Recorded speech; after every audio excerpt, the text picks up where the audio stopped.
My name is Matt Dotray. I'm a reporter for the AJ. Sitting across from me is Miguel Levario. Miguel is a Democratic candidate for U.S. Congress to represent Lubbock and the rest of District 19. He's challenging first-term Congressman Jody Arrington. Dr. Levario, thanks for being here. Thank you, Matt. Thank you for having me. Sure. I have some things I want to get to, but we'll also take some questions. Sounds good. Hopefully, if people are posting questions.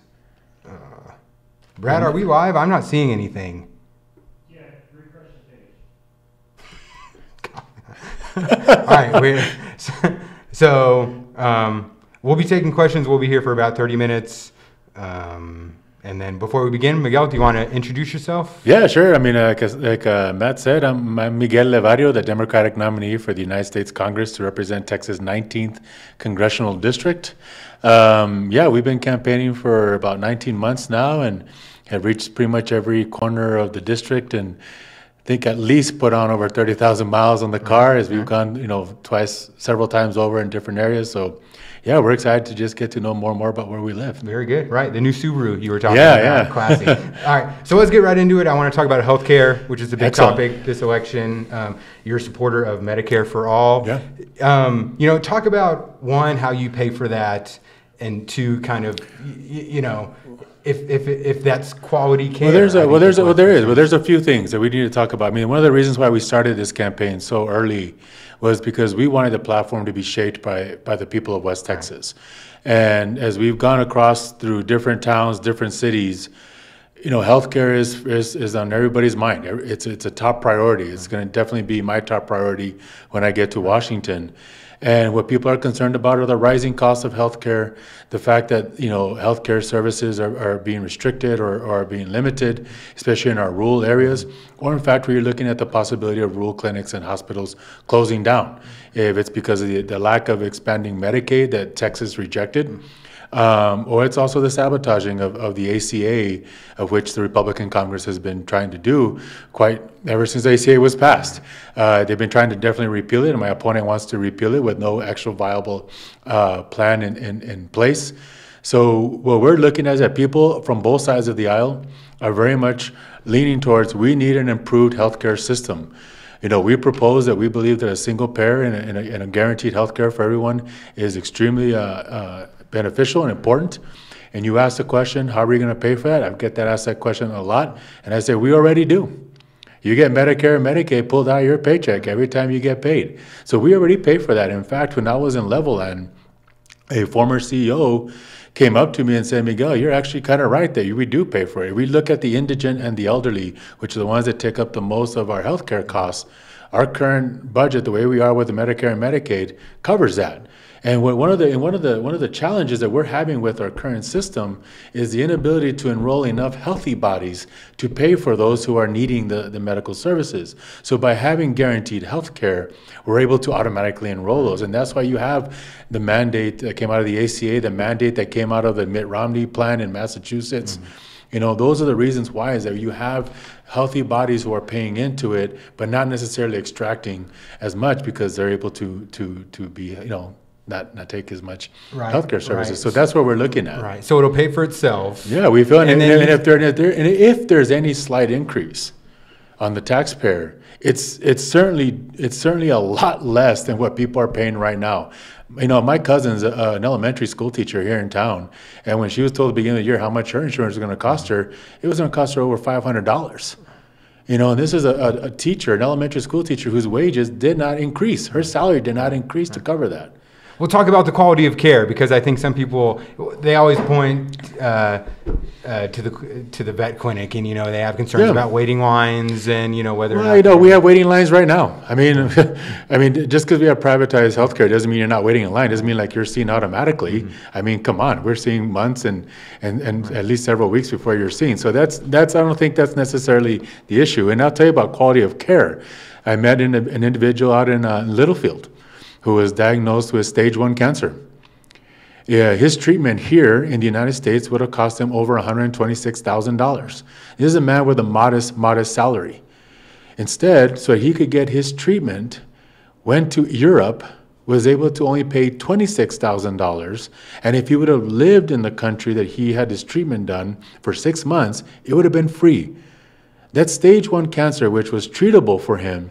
But if he would have stayed here, he would have potentially either gotten in worse health or definitely gone bankrupt because he couldn't afford a $126,000 treatment and had to go across the ocean for that. So you want to talk about quality of care. And in fact, when he went to Sweden, he had the best quality of care he could have asked for in the world. And I talked to him recently, and he's doing very well, recovering very well, and was very happy with the way everything came out in Europe. So why is he having to fly across the ocean just to get treated for treatable cancer?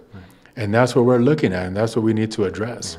Question here, is healthcare your #1 biggest issue? Most definitely. It's by and far the most pressing issue that we hear across West Texas. That people, like I said in the beginning, people are worried about how much more it's costing. People are worried about, all these different facilities and services that are closing or that are being restricted. I mean, we can't even deliver babies in some parts of West Texas. I want to talk about immigration as well.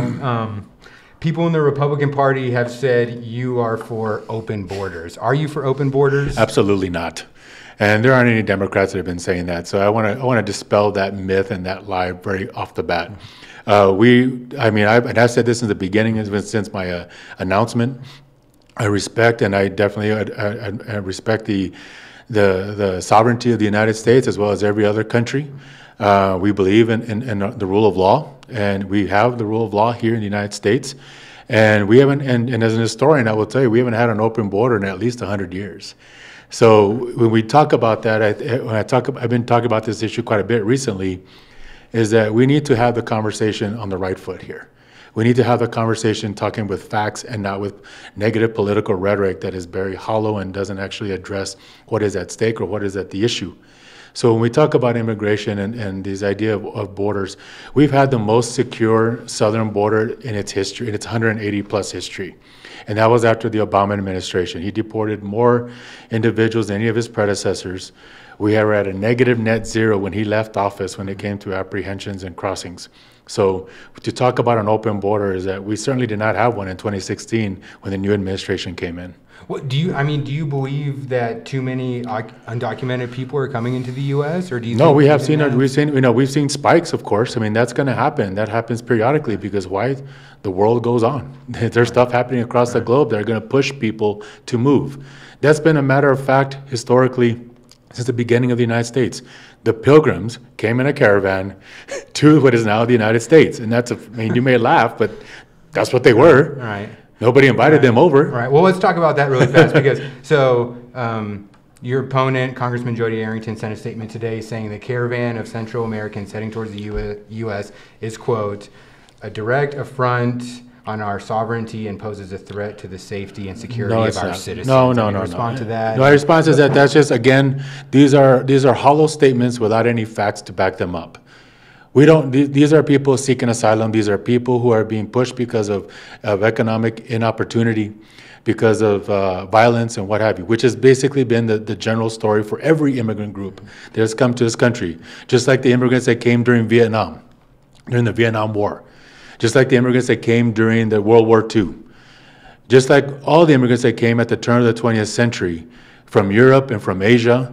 All came because of violence, because of poverty, because of lack of economic opportunity. That's what we're seeing. This is not an affront. This is the story of the immigrant moving. Mm-hmm. That, quite frankly, my opponent and even my family have come over because of opportunity. To say that this is a national security is that there is no proof, there is no basis for that. We just had a domestic terrorist scare this today. I mean, if you're worried about national security, we have domestic terrorism right here in the United States that we need to be concerned about. So that's my issue, is that when we don't talk about these issues on the right foot and with facts, if these people are going to seek asylum, we are bound to international law to hear those cases. And if they're viable, then we need to respect that law, respect that rule of law. Now, there's a vetting process that was quite strict that was put in during the Obama administration and has been even made stricter during the current administration. So to say we have the rule of law, we have a system that's going to protect Americans from anyone who's wanting to do us harm. But the vast majority of those people who are coming with families, are coming for the same reason that all their predecessors of immigrants from Europe, from Asia, and from Latin America is because they want a better opportunity. And why would they put themselves through the treacherous journey of traveling across Central America and Mexico just to turn this country into what the country they're escaping? That doesn't even make logical sense. So that's my response to my opponent's misinformed and unfounded statement. But I mean, but do we have enough, jobs for people trying to seek asylum, or do we have enough resources to support people? I mean, how do we? Well, there's certainly. There has to be a point, right? Or the thing is that we've always had a flow of immigration coming into this country, and yes, there have been moments in history where you have an influx, and then you have an issue of infrastructure, and you have an issue. But at the same time, we have employers that are actively recruiting these people. Right. Okay. So we also have jobs in sectors in which people don't want to take, regardless of the fact if they're unemployed or not. So the thing is, yes, we have a low unemployment rate, but we also have areas in this country that they're seeking employers. And if we have such a booming economy, then we should have positions available, right? And the fact that they're contributing, let me tell you, this is one of those other myths that I get that people ask about. It like, well, how are we going to support that? What taxes are they going to be paying? It's like they pay taxes. When you go to the gasoline pump, you're paying a tax every time you put gas in your car. Does it ask you if you're a citizen or not? No. When you rent a house, or you buy a house or rent an apartment, do they ask you, are you a citizen? If not, you have to pay. You're paying taxes. So that's what's supporting these whether it's our county hospitals or whether it's even our schools. Now, it's up to the state who keeps cutting the monies to our schools, that leaves them without resources. But that's not the immigrant doing that. That's the state of Texas that is not prioritizing our educational system and fully funding it the way it should be. So do you think anything needs to change in our immigration system? Well, I certainly think we do. No. We have a system that is highly inefficient, where we have a huge backlog. And that's pretty clear. I think that we have a system that needs to be reformed in regards to being more efficient in processing these particular cases. We need to certainly increase the number of judges and increase the immigration courts so that they can hear these cases, because the reason that they're quote unquote here illegally, or the way they're here because they're seeking asylum, is because of laws that we make and the laws that we are abide to internationally. So we have to provide the infrastructure to be able to hear these cases, because we have due process here. They're not inherently illegal. They only have crossed, and if they cross illegally, have done that. But many of these people are coming through the ports of entry. So therefore, they're coming in legally, and seeking asylum is the legal way of entry. So we need to improve our infrastructure, but we also need to understand that the vast majority of these people are not coming to do us harm, do not come with a lot of violence in their background. So what we need to do is, and what I've learned in my talking to people about this issue, we're all concerned about national security, but that's not because of immigration. That's not because of immigration. It's because of a number of things. It's because of terrorism. It's because of the smuggling of illicit goods. But what people are worried about is documentation. And that's what I learned when I listen to even conservatives, and they're saying, but I'm worried about what are they going to come and do us harm? Who are they? I say, exactly. You know what? I agree with you. We want them to be documented. And you know what? They too, the immigrant, wants to be documented. They don't like living in the shadows. They want to be fully and open and to contributing to their communities. So why don't we fix our system so that we can make sure they're documented? And if we're going to look at, and one way we can start is by having a clean DREAM Act, to where you can actually provide legal standing for these adults and young adults and children in some cases, to have a legal standing in this country. That's one way we can start, because they're American, they're United States, they're ours. They're just missing a paper. We have to remember, we have some pretty liberal laws here. You just have to be lucky enough to be born here to be a citizen. We don't have to go, compulsory military or anything. We just have to be lucky enough to be born here. What about the big issues like, drug traffic and, human trafficking? Most definitely. And like you said, most are nonviolent offenders, but there are some. Yeah, there's some already, there's some here. I mean, right. there's citizens here that you have to worry about. Right, but I mean, how do you and I think that address that? And I address it in the sense that we cannot address it as one size fits all. These are not the same issues. the smuggling of illicit goods, and this is coming from my research, I'm a history professor, and my specialization is U.S.-Mexico borderlands. And the way you address it is that national security, immigration, the smuggling of illicit goods, or human trafficking are not the same issue. They must be addressed individually. Is there some overlap? Some, but they're not the same issue. And certainly a wall is not the magic wand that's going to resolve all those problems. Do we have a human trafficking issue? Most definitely we do. And that's something I think both sides, and this is where we have to address, is what I'm talking about, starting the conversation with real issues and with real facts. So if we're going to talk about, okay, we both agree that we need to address human trafficking. Okay, I'm with you. We need to address this. Let's start with the facts, not with hyperbole, not with this political rhetoric that's just divisive and is just incorrect. But let's start with the issues and let's try to resolve this, because this is a civil rights and a human rights issue. And I think that's how we would do it, because again, if we're so worried about this border security issue, I mean, we have one of the most militarized borders in the world with our southern border. But what about our largest land border, which is the northern border? What about the thousands of miles of coastline that we have? If you're so worried about national security, why is it only on the southern border? Yes, it's a very trafficked area.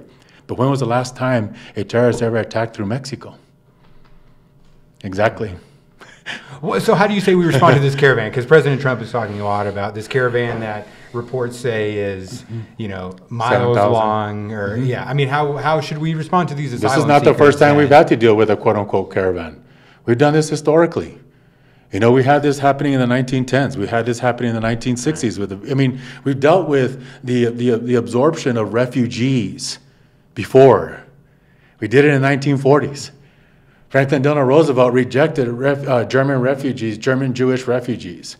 Is that what we want to be? I mean, that's the thing is like, this is not a new phenomenon. Again, this is the story of our country, where we absorb and we take on those who want to make better lives for themselves. So we have an infrastructure, we have laws that we're going to be following to make sure that their cases are heard. If they're wanting to seek asylum, we have those laws, and we have international laws that we can apply. And again, this is not something new. We have dealt with this periodically throughout our history. Want to get to another topic that I feel like isn't being discussed enough, nationally, and that's climate change. Are you in favor of a carbon tax? And going beyond that, what else do you think needs to be done to address climate change? There's certainly that proposal of carbon tax, and we've seen some countries utilize that and go there. I think that's that's something that we need to talk about. But I think that we have to, first of all, this is where the United States, going back to the point I'm making about having a constructive dialogue, starting on the right foot. The fact that we spend more of our time wondering if you believe in climate change, that's already setting us back without having to address the real issue. Climate change is real, and the human impact on climate change is definitely proven and real. So what I tell people is one of the good things about that is that we can actually try to minimize the role of the human impact. We cannot change the weather per se. But what we can do is certainly address how we impact it. So by definitely trying to reduce, and the thing is that we have an important and natural resource in water. Without water, we obviously can't live. And if you want to look at it from an economic standpoint, our farmers can't do their job. So we need to make sure we address that. But we also have to understand that we have ways of addressing climate change by also positively impacting our economy. By investing in renewable energies, which we are basically the breadbasket of that here in West Texas. We produce the most wind energy in the state of Texas, right here in District 19, in most of District 19, going all the way up north. We are called the wind corridor. So when we have that and we invest in these types of renewable energies, we're addressing a number of issues positively. We're stimulating the economy. We're becoming more and more self-reliant in our energy production. We're producing jobs because we're going to need technicians. We're going to need people to put those up. And it also helps farmers who can now diversify their greatest asset, which is their land, and hosting these wind farms, along with cotton and along with other types of product that they can put on there. So when we look at that, instead of arguing about whether it's real or not, let's start talking constructively about how we can minimize our impact on the climate, but also, and there are real ways of also positively impacting and how they could be used economically. Right. Do you think kind of switching to a more sustainable energy culture will stifle economic growth? No, by no means. And how do you address kind of the old jobs, which is what, you know, the president campaigned very successfully on kind of keeping those. Many of our oil companies are also diversifying in what they're investing in when it comes to producing energy. ExxonMobil, whether it's algae, whether it's wind energy, natural gas, these guys are they're all diversifying how they produce energy. Right. So we even had it with the oil companies that are actually serving in some cases as a model. You know, we also have natural gas, and sometimes it's not the same thing as oil. You know, we have an abundance of natural gas here in Texas, and we certainly want to be able to utilize it. But I think it's a way of also understanding that if we're going to be very singular in the way that we extract fuel and the way we produce energy, then that makes us very monolithic. It makes us very vulnerable to a lot of changes, just like we're seeing what's happening with the Middle East.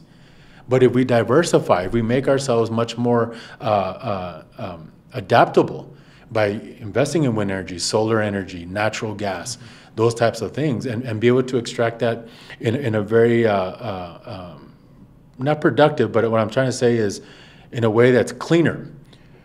You know, we can't reuse that water that's being used when fracking, so we need to find better ways to be able to extract if we want to do that, and not use the very limited amount of water we have out here in West Texas. We're a desert. We don't have a lot of water here, and it is depleting. So we need to be careful with that, because that affects everybody regardless of party. Right, exactly. Want to talk a bit about agriculture, of course.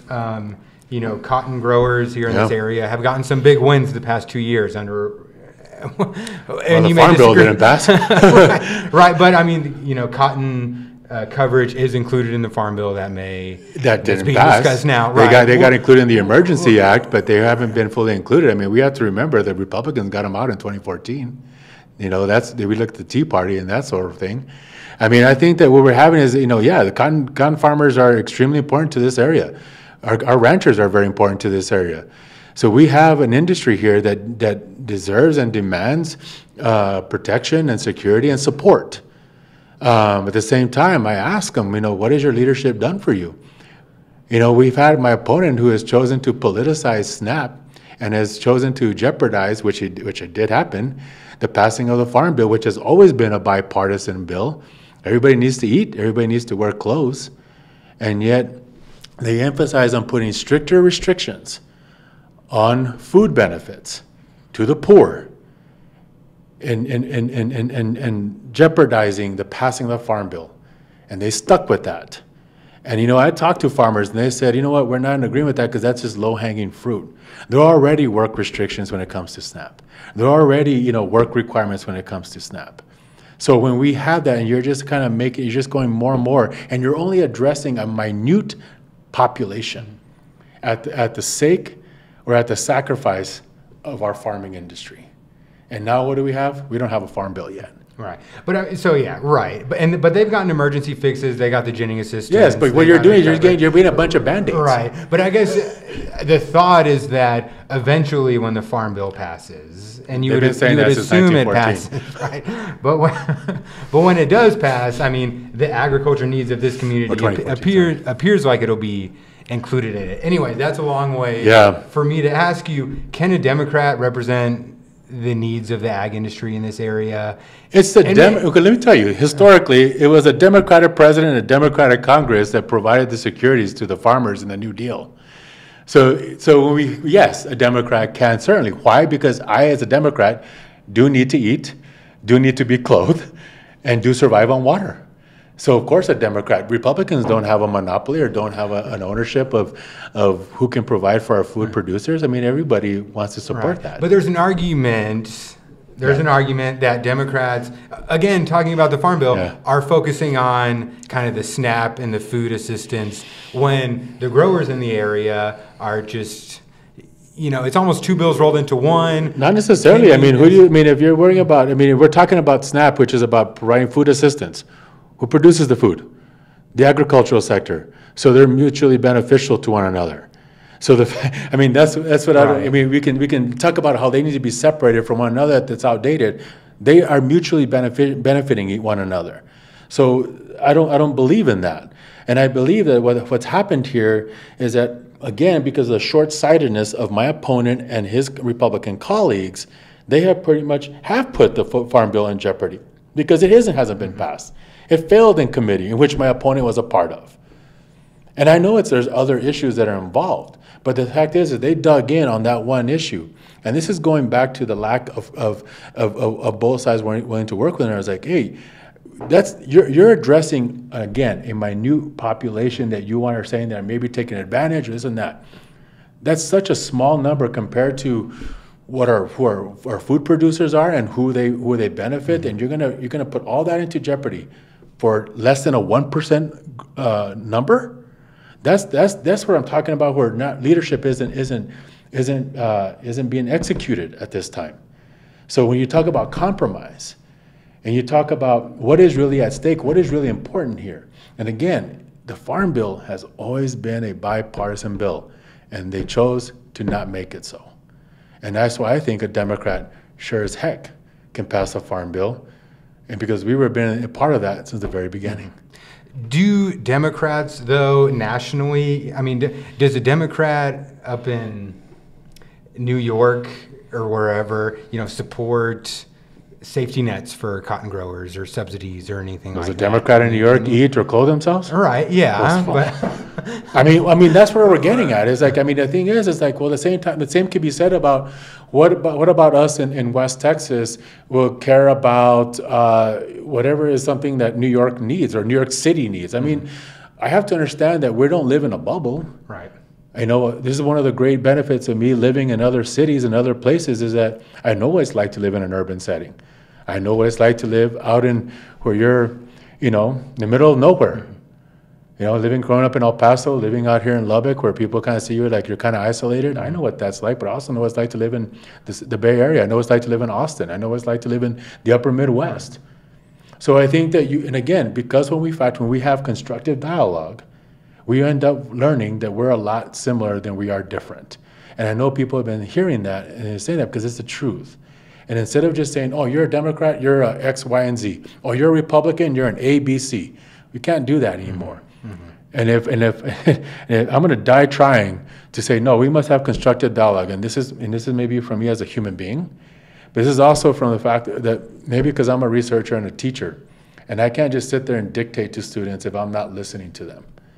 And that kind of training and that kind of experience allows me to feel like we can get to watch and say, look, like I said, when I've talked to conservatives and they're so worried about immigration, they're worried about national security, and I just listened to them and I said, do you think what's at stake here is documentation?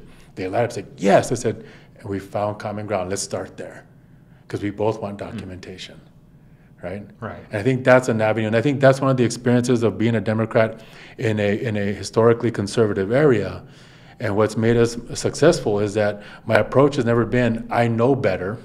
It's always been, educate me, inform me. And that's why I said, when we started this 19 months ago, it was always going to be, we're going to have our platform shaped by the people of West Texas. The way you do that is you shut up and you listen. And yes, I have ideas, and I've expressed those. But I've also understood that I don't know everything.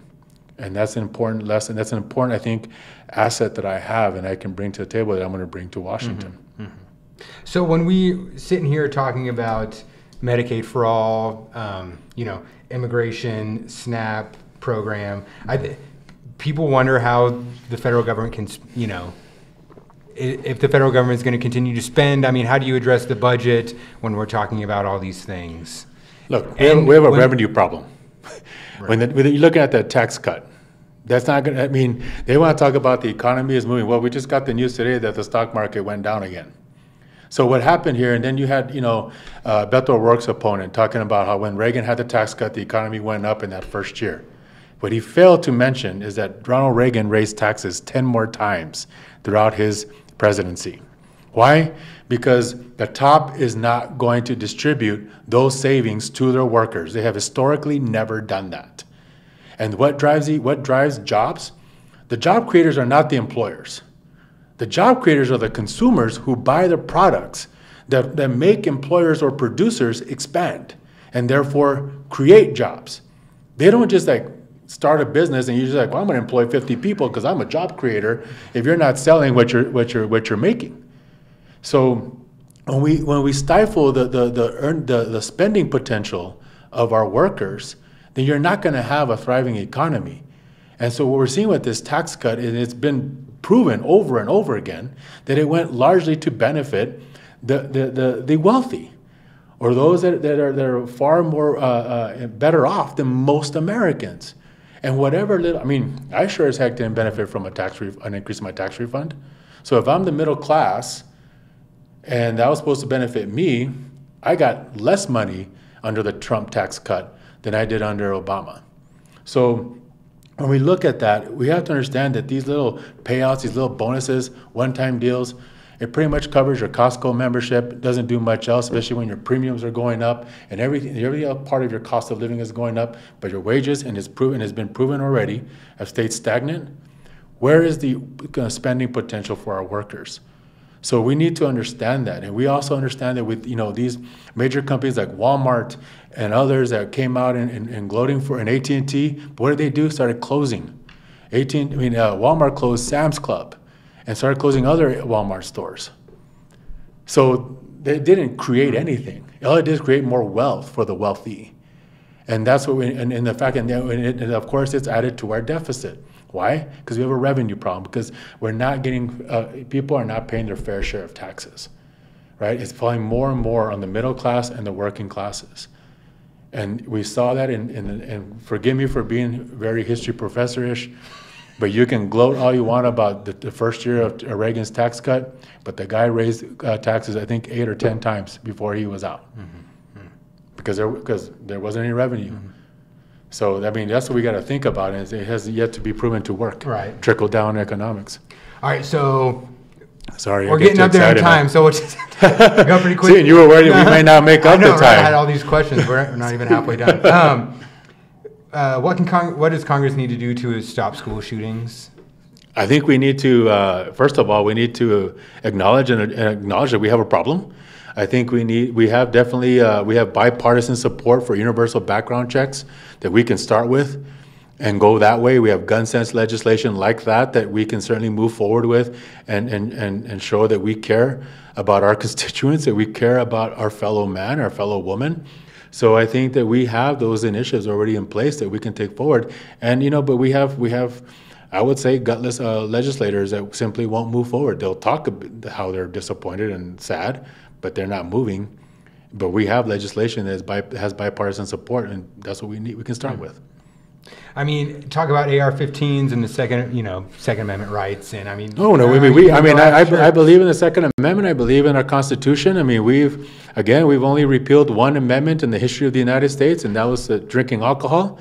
So that's not going to happen. That's not going to be a priority of mine. I mean, we have, military intended weapons or war intended weapons that I don't necessarily think need to be in the hands of everybody.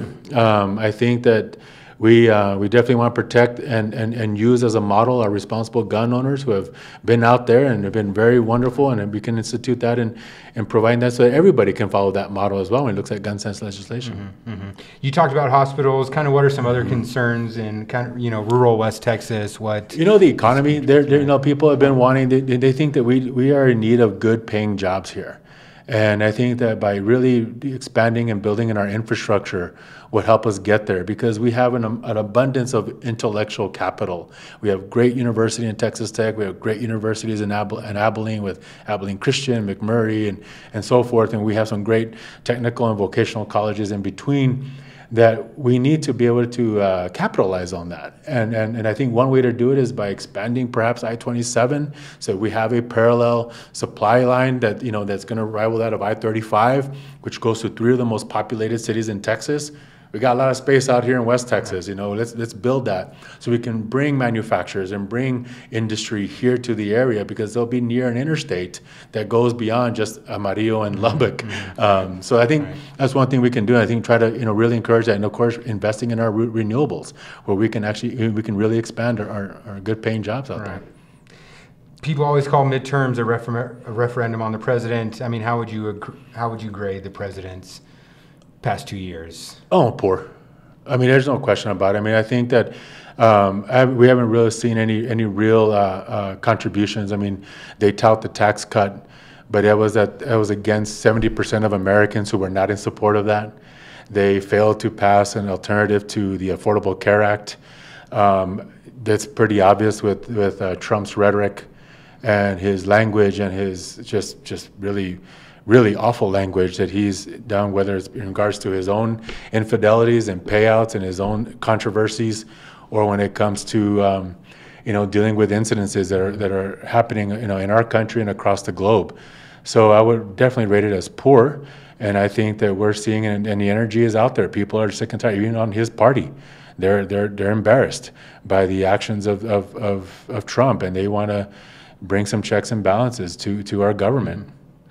On the surface, the economy seems to be doing well. So, I mean, what do you say to voters who may not always agree with the president's actions, but when they look around, they see the overall economy doing pretty well? Like I said, with Reagan, that was the first year it was great. And what happened after that? Revenues were down.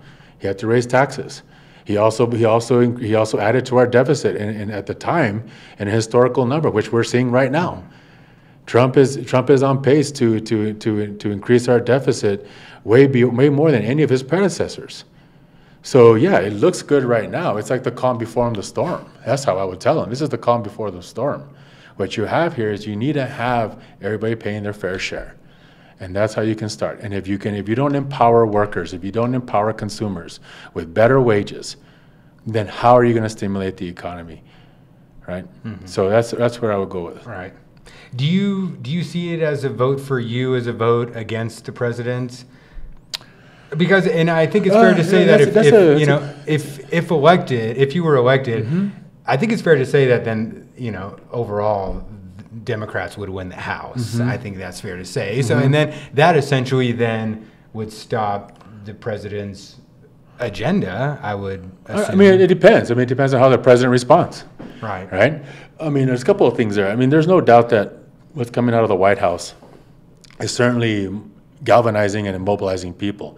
But I'm not going to do myself a disservice, and most certainly not a disservice to my staff, and that we haven't been working hard to present to the people of West Texas that they will have a choice come early voting and come November 6th. And we haven't had a choice in a very long time out here in West Texas. It's usually been dominated by a single party. And this year we have a great slate of candidates that are working, knocking on doors, grassroots approach. And so I want to say that I want to give ourselves credit. So if people do vote for me when people vote for me into office, it's part of it is what's coming out of the White House and our Congress, but I think at the same time I think it's a testament to the work we've done. We've gone out to voters. We're not going to donors. We're going to people, and we're going out to them. We're not expecting them to come to us. We go to them. We go to their houses. We go to their festivals. Like I said, over 30,000 miles on my 2 cars, and it's going to grow even more in the next week and a half. So, right. So yeah, I would say it's a combination of those two. Right. All right. Very good. That's all the questions I have, actually we're just getting close on time, but anything you want to close with or anything we didn't? Well, I just want to encourage everybody, we're in early voting right now, to come out and early vote. I know it's raining out here in Lubbock and in much of West Texas, but please, it's very important. Let your voice be heard. Your vote is your voice, and we ask that you come out and let your voice be heard. And it's going on right now until November 2nd is early voting. And of course, General Election Day is Tuesday, November 6th. And we want to let you know you will have a choice this November. And again, Dr. Levario is a Democratic candidate running for U.S. House District 19. Yeah, thank you very much. Very good. Thank you so much. Thanks, Matt. I appreciate it, man. Yes, sir. Thank you.